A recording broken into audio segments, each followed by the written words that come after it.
Welcome to this week's Top 5 of the Week, a segment where I share 5 global development publications sourced just for you. First up this week is a snapshot of gender affairs across the Sustainable Development Goals. It opens with a visual breakdown of each of the SDGs, showcasing different areas in which the individual SDGs fall short with regards to the plight of women and girls. For instance, in the case of S.3, good health and well-being, the report states that devastated health systems have left poorer women without care and in worse physical and mental health.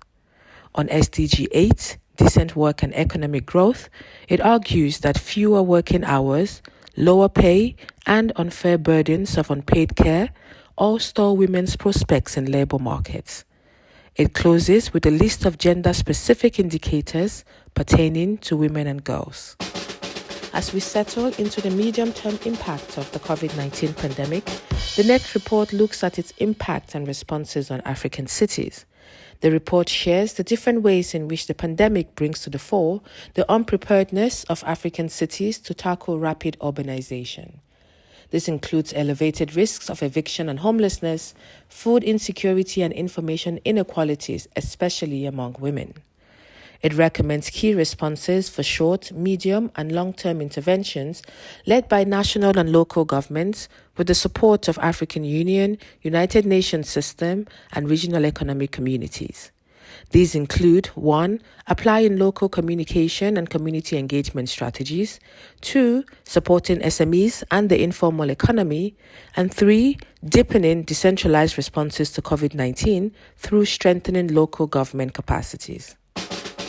Number 3 is a report from UNECA on African green recovery that estimates that the continent is spending $335 billion annually, equivalent to more than 5% of the continent's GDP, to respond to climate disasters, a position which significantly compromises development on the continent. It proposes ways of turning climate change challenges into opportunities for Africa to build forward better and become more resilient. It also proposes that a global reset of the international financial and global public goods system is needed in order to mobilize sufficient resources to address the climate crisis and achieve the Sustainable Development Goals.